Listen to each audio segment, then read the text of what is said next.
Hezbollah chose their moment carefully. The first night of Passover, families at the Seder table, 80 rockets hits into northern Israel before the meal was over. Iran had already fired 4 missile salvos since midnight. Cluster bombs over Bnei Brak, 2 babies among the wounded. Israel's answer, 40 Hezbollah fighters dead by morning. The holiday had barely begun.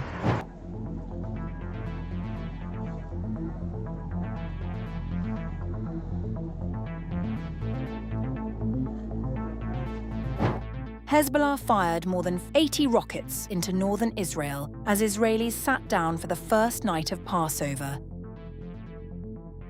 sending hundreds of thousands scrambling into shelters across the country.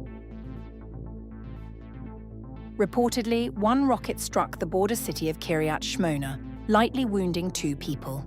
The Lebanese militant group had been launching salvos into northern Israel through the morning, with damage reported as far south as Shfaram, east of Haifa, where a building was struck overnight. The timing was no accident. Israel was observing its most celebrated religious holiday when the barrages came in, a point lost on no one watching from Tel Aviv to Jerusalem. Iran had also been pressing in from another front.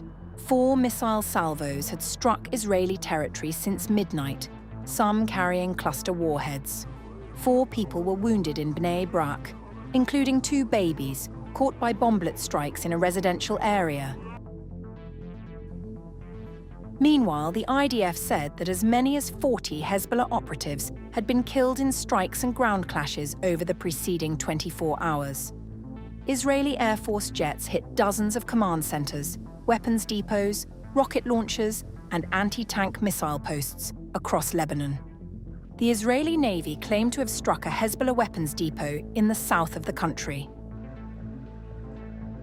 On the ground, the 91st Galilee Division directed a strike on a Hezbollah cell it had spotted in the field. The 36th Division killed around 10 gunmen after tracking 3 armed operatives on motorcycles.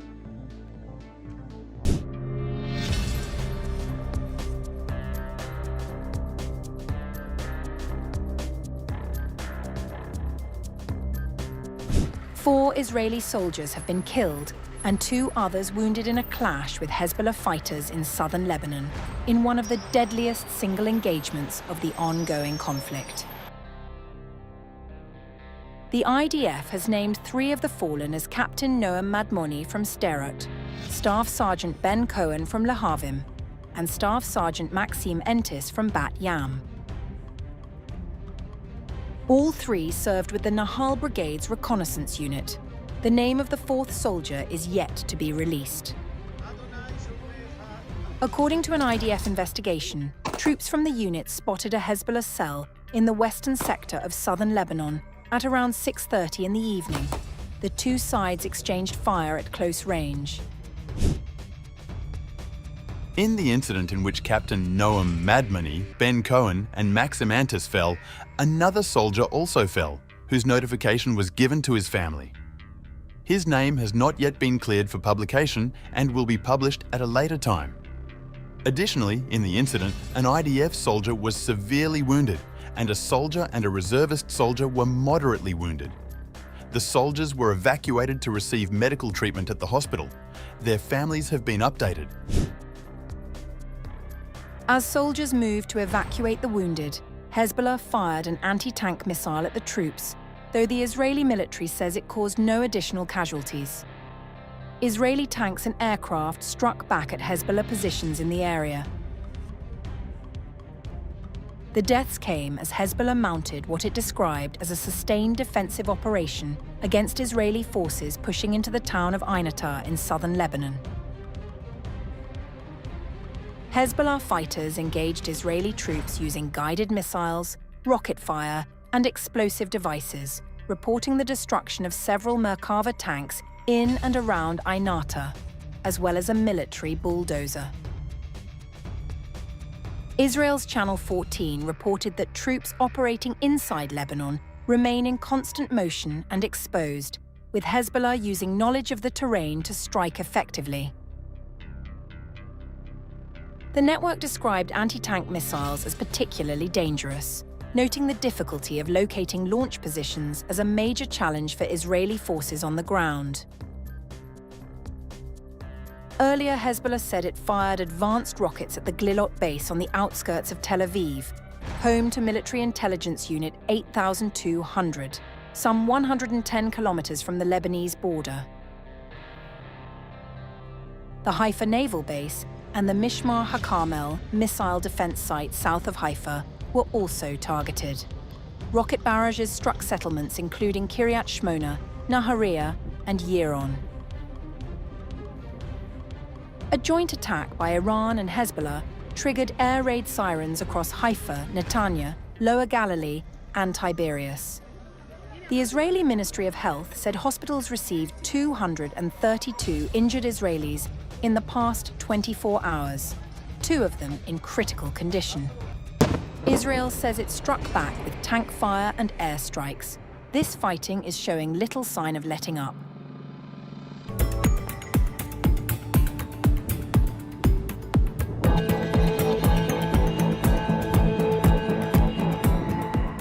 Flames were tearing through the Bazan oil refinery in Haifa on March 30th after a combined Iranian and Hezbollah missile attack on Israel's north, sending thick black smoke over one of the country's most critical energy facilities. Footage broadcast on Channel 12 showed the fire raging through the complex. The Environmental Protection Ministry confirmed to Israeli media that a gasoline tank inside the refinery was burning, producing heavy smoke. Residents near the complex were told to close their windows and stay indoors, though authorities said there was no risk to the surrounding population from a hazardous materials incident. Search and rescue forces, both reserve and regular forces, are on their way to a site in northern Israel where reports of impact have been received. Whether the fire was caused by a direct missile hit or falling debris from an interception remains unclear, with initial reports pointing to an impact in Haifa's industrial zone. It was not the first time Bazan had been in the crosshairs. In earlier barrages, missile shrapnel had already struck the facility, causing localized damage and temporary power disruptions. March 30th appeared to be a direct hit on a gasoline tank. The attack came in 2 waves. Iran fired first.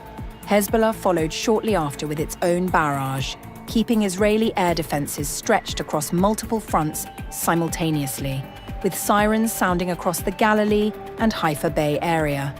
Bazan sits in the heart of Haifa, Israel's 3rd largest city and main port. It is the country's largest oil refinery, processing the bulk of Israel's fuel supply. Hitting it does not just light up the skyline. It cuts into the fuel supply of a country already buckling under the economic weight of war. Israel's finance ministry confirmed on March 30th that the economy is expected to contract in the first 3 months of the year. The north has endured near-daily fire from Hezbollah since February 28th. Targeting the refinery marks a significant escalation. Previous strikes hit military positions and open ground. This one went for the fuel.